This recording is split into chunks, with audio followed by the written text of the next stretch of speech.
Hello everyone. So మనం previous వీడియోలో introduction and purpose of testing చూసేసుకున్నాం కదా. సో ఇవాళ మనం డైకోటోమీస్ చూసుకుందాం. సో ఈ డైకోటోమీస్ అంటే ఏంటంటే a division of two things that oppose each other and are entirely different. So ఇది టూ థింగ్స్ అంట, ఏవైతే రెండు సిమిలర్ ఉన్నట్టు అనిపిస్తాయి కానీ రెండు చాలా different. Okay, so that oppose each other and are entirely different. Okay, so ఇప్పుడు టీ అండ్ కాఫీ ఉంది. సో టీ అండ్ కాఫీ రెండు సిమిలర్ అనిపించినా కూడా tea is different, coffee is different. Okay, so అలా మనకి 6 టైప్స్ ఆఫ్ డైకోటోమీస్ ఉన్నాయి. So testing versus debugging, function versus structure, designer versus tester, modularity versus efficiency, small versus large, builder versus buyer. Okay, so మనం ఒక్కొక్కటి చూసేసుకుందాం. ఈ video 2 parts ఉంటుంది. So మనం first పార్ట్లో testing versus debugging, function versus structure and designer versus tester చూసుకుందాం. Part 2లో ఈ మిగతా 3 ఎక్స్ప్లెయిన్ చేస్తాను. So first testing versus debugging. Okay, testing starts with known conditions, uses predefined procedures and has predictable outcomes. So testing అంటే ఏంటంట, testing known కండిషన్స్తో చేస్తామంట. Okay, so ఒక్కొక్క దానికి ఒక్కొక్క టెస్టింగ్ ఉంటుంది, ఆల్రెడీ మనకు తెలుసు. ఫర్ ఎగ్జాంపుల్ ఆడియో టెస్ట్ చేయడానికి ఒక టెస్ట్ ఉంటుంది, వీడియో క్వాలిటీ చూడడానికి దానికి ఇంకో టెస్ట్ ఉంటుంది. సో మనకు తెలుసు మనం ఏ కండిషన్స్ కోసం టెస్ట్ చేస్తున్నామో, దానికి కావాల్సిన అవసరం ఏంటిది, అవసరాలు ఏమిటి, అవన్నీ మనకు తెలుసు. ఓకే, ఇప్పుడు debugging starts with from possibly unknown initial conditions and end cannot be predicted except statistically. So ఈ పాయింట్ మొత్తం మీనింగ్ టెక్నికల్గా ఏంటంటే, డీబగ్గింగ్ మనకి అన్నోన్ కండిషన్స్తో స్టార్ట్ అవుతుందంట. ఓకే, సో మనకు తెలియదు ప్రాపర్గా ఎలా తీయాలి ఏంటిది అని. ఒక బగ్ ఫౌండ్ అయిన డీబగ్గింగ్ అంటే ఏంటి, ఒక బగ్ని తీసేయడమే డీబగ్గింగ్. సో ఆ బగ్ని తీసేయడానికి లైక్ ఎలా చేయొచ్చు ఏంటి అనే మనకు స్టార్టింగ్లో కొంచెం కన్ఫ్యూజన్ ఉంటుంది, అది మనకు తెలియదు.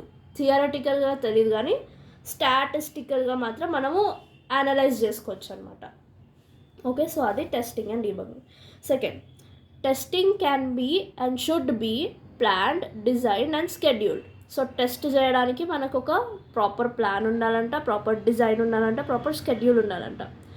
సో డీబగింగ్ ఏంటిది, procedure and duration of debugging cannot be calculated. So ఒక బగ్ని మనం తీసేయడానికి ఎంత టైం పడుతుంది, దాని ప్రొసీజర్ ఎలా ఉంటుంది, అవన్నీ మనం క్యాలిక్యులేట్ చేయలేము. Simple. Then it is done to find errors or bugs. So testing మనం ఎందుకు చేస్తున్నాము, బగ్స్ ఇంకా ఎర్రర్స్ని కనిపెట్టడానికి. డీబగ్గింగ్ ఎందుకు చేస్తున్నాము, to remove all the found bugs. So ఇక టెస్టింగ్లో మనకి ఏవైతే దొరికాయో బగ్స్ని, వాటిని తీసేయడమే debugging. Okay, next, testing can be done by an outsider. Testing ఒక అవుట్ సైడర్ ద్వారా అయినా చేయొచ్చు అంట, లైక్ ఎవరైనా చేయొచ్చు టెస్టింగ్.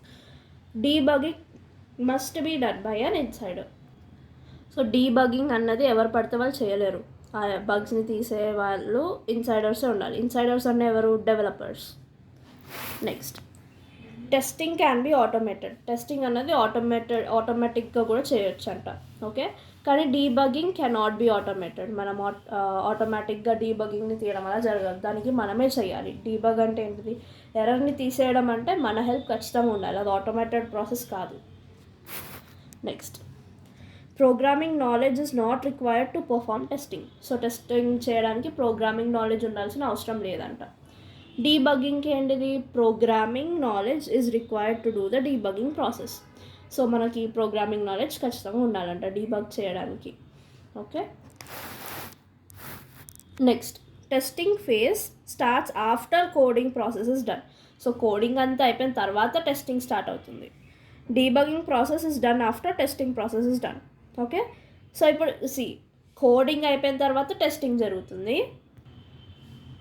నెక్స్ట్, డీబగింగ్ ఎప్పుడు జరుగుతుంది, టెస్టింగ్ చేసినప్పుడు ఏమైనా బగ్స్ వస్తే అప్పుడు డీబగింగ్ జరుగుతుంది. సో ఫస్ట్ కోడింగ్ తర్వాత టెస్టింగ్ అవుతుంది, టెస్టింగ్ తర్వాత డీబగింగ్ అవుతుంది. ఓకే, సో నెక్స్ట్ టెస్టింగ్ ఏంటి, ప్రజెంటేషన్ ఆఫ్ డిఫెక్ట్. సో డిఫెక్ట్ని మనము చూపించాలంటే లైక్ జస్ట్ మనం ఇక్కడ చూపిస్తున్నాం ఈ బగ్ ఫౌండ్ అయ్యింది అని, అంతే. ఇట్ ఈస్ జస్ట్ ప్రెజెంటింగ్ అంతే. కానీ ఇక్కడ ఏమవుతుంది, it is a logical procedure.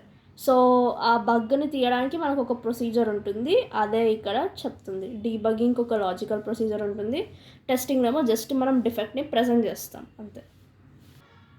Next functional testing versus structural testing. నా functional testing, it is basically concerned about results but not about the processing. So functional test దేని గురించి concern చూపిస్తుందంట, only రిజల్ట్స్కి మాత్రమే concern చూపిస్తుందంట. కానీ దాని ప్రాసెస్ అదంతా ఏంటి దానికి అవసరం లేదు. కానీ స్ట్రక్చరల్ టెస్టింగ్ ఏంటిది, it is concerned about both result and the process. Okay, so function testing ఏమో it is concerned only about result, structural ఏమో it is concerned about both the result as well as the process. Okay, so for example ATM మెషిన్కి వెళ్ళామనుకోండి, మనం just మనకు డబ్బులు వస్తున్నాయా లేదా అని చూస్తాం, కానీ ఆ డబ్బులు ఎలా వస్తున్నాయని చెప్పి దాని లోపల ఏమైనా చూస్తామా, లేదు కదా. సో అది ఫంక్షనల్ టెస్టింగ్ లాగా అలా గుర్తుపెట్టుకోండి. సో మనకు ఓన్లీ రిజల్టే ముఖ్యం, సో ప్రాసెస్ అదంతా ఏం అవసరం లేదు. కానీ స్ట్రక్చరల్ టెస్టింగ్ ఏమో మొత్తం రిజల్ట్ ఇంకా ప్రాసెస్ రెండు కావాలి. So it is also called black box testing. So functional testing అంటే ఏంటంటే it is called black box testing, and structural testing ఏంటిది, it is white box testing. Okay, next functional testing takes the user point of view, bother about functionality and features and not programs implementation. So ఇప్పుడు మనం WhatsApp use చేస్తున్నప్పుడు మనం ఆ వెనకాల వాట్సాప్లో ఏం జరుగుతుంది, ఎలా మెసేజెస్ పోతున్నాయి అవన్నీ మనం చూస్తామా, లేదు. వాట్సాప్ ఎలా ఉంది, దాని ఫీచర్స్ ఎలా ఉన్నాయి, ఆ బటన్స్ ఎలా ఉన్నాయి, మంచిగా డిజైన్స్ ఎలా ఉన్నాయి, అవి మాత్రమే చూస్తాము మనం. ఒక యూజర్ పాయింట్ ఆఫ్ వ్యూ అంటే అవే ఉంటాయి. సో ఆ కలర్ ఏంటిది, బ్యాక్గ్రౌండ్ కలర్ డార్క్ థీమ్ ఉందా లేదా, ఆ బటన్స్ ఎలా ఉన్నాయి, ఆడియో ఎట్లా రికార్డ్ చేస్తాము, ఇవి మనకు కావాల్సినవి. సో వాటిని మాత్రమే కన్సిడర్ చేస్తుంది అన్నమాట. ఓకే, ఇంకా ఆ ఫంక్షన్ ఎట్లా పనిచేస్తుంది అది మాత్రమే చూస్తుంది. Okay, so functional testing takes the user point of view, bother about functionality and features and not the program's implementation. అది ఒట్టి దాని ఫంక్షన్స్ అండ్ ఫీచర్స్ని మాత్రమే చూస్తుంది, కానీ ప్రోగ్రామ్ ఇంప్లిమెంటేషన్ని పట్టించుకోదు. స్ట్రక్చరల్ టెస్టింగ్ ఏంటంట, it will look at the implementation details. So అదంతా ఇంప్లిమెంటేషన్ అంటే ప్రోగ్రామింగ్ డీటెయిల్స్ అవన్నీ చూస్తుంది. Okay, next it can detect all the bugs but would take infinite time to do so. So functional టెస్టింగ్లో బగ్స్ని డిటెక్ట్ చేస్తుందంట, కానీ చాలా ఎక్కువ టైం తీసుకుంటుందంట, ఇన్ఫైనైట్ టైం కూడా తీసుకోవచ్చు అంట. బట్ స్ట్రక్చరల్ టెస్టింగ్ ఏంటి, these take finite time but cannot detect all the errors even if completely executed. So structural టెస్టింగ్లో కూడా మనకు కొంచెం డ్రాబ్యాక్ ఉంటుంది, ఏంటంట ఫైనైట్ అమౌంట్ ఆఫ్ టైం, అంటే తక్కువ టైంలోనే టెస్టింగ్ అయిపోతుంది, బట్ అది అన్ని 100% బగ్స్ని కనుక్కోలేదు. మేబీ ఒక 90% ఏమో కనుక్కుంటుందేమో అంతే. ఓకే, మొత్తం అంత ఎగ్జిక్యూట్ అయినా కూడా అది మొత్తం బగ్స్ని మాత్రం కనుక్కోలేదు. Next programming and implementation knowledge is not required to perform the functional testing. So మనకు మళ్ళీ ప్రోగ్రామింగ్ ఇంకా ఇంప్లిమెంటేషన్ నాలెడ్జ్ అవసరం లేదు ఫంక్షనల్ టెస్ట్ చేయడానికి. Next programming and implementation knowledge is required for this test. So structural టెస్టింగ్కి ఏమో మనకు programming and implementation knowledge ఖచ్చితంగా కావాలి. ఓకే, సో నెక్స్ట్ ఏంటిది, builder versus buyer. So builder ఏంటంట, builder is someone who builds the software. Okay, so ఇలా గుర్తుపెట్టుకోండి, user requirements ప్రకారము he will build the software. So buyer receives the required software. Buyer ఎవరు, మనం ఆ సాఫ్ట్వేర్ని తీసుకుంటాము. Okay, next builder must have complete knowledge of programming. Builder build చేస్తున్నాడు కాబట్టి సాఫ్ట్వేర్ని, ఆయనకు కంపల్సరీగా ఉండాలి programming knowledge. Buyer does not require knowledge about programming. Buyer ఎవరు, మనం జస్ట్ దాన్ని యూజ్ చేస్తాము, సో మనకేం అవసరం లేదు. సో మనం వాట్సాప్ని తీసుకొని యూజ్ చేస్తున్నాం, మనకి మన ప్రోగ్రామ్ నాలెడ్జ్ అవసరమా, లేదు కదా. బిల్డర్ మనకు ఆల్రెడీ కట్టేసి ఇచ్చేస్తారు, మనం దాన్ని జస్ట్ యూజ్ చేస్తున్నాం అంతే. Next builder are accountable to the buyer. So ఇక్కడ అకౌంటబుల్ అంటే ఏంటంటే, ఫర్ ఎగ్జాంపుల్ సాఫ్ట్వేర్లో ఏదైనా ప్రాబ్లం వస్తే మనం బిల్డర్ని క్వశ్చన్ చేయొచ్చు. Okay, so builders are questionable to the buyers. So బిల్డర్స్ని మనము ఏమైనా అడగచ్చు, లైక్ సాఫ్ట్వేర్కి ఏదైనా కూడా అది బిల్డర్ మీద పడుతుంది అలా. Next buyers are not accountable to anyone. మనం ఎవ్వరికి ఏం అవసరం లేదు, ఆన్సర్ ఇచ్చే అవసరం లేదు, మనం జస్ట్ కొన్నాం అంతే సాఫ్ట్వేర్ని. సో మనం జస్ట్ యూజ్ చేస్తున్నాం. So we're not accountable to anyone. Next, builders are also known as programmers or designers. So builders అంటే ఎవరు? Programmers or designers. Next, buyers are also known as clients.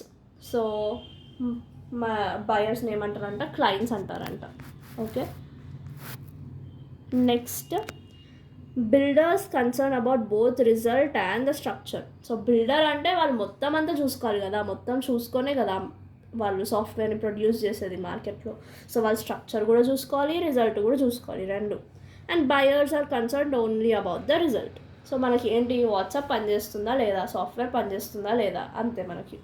So 10 minutes అయ్యాయి కాబట్టి I think నేను మిగతా 3 topics కూడా ఈ వీడియోలోనే I will explain. So next topic, designer versus tester. So please don't mind this line. So designer and tester.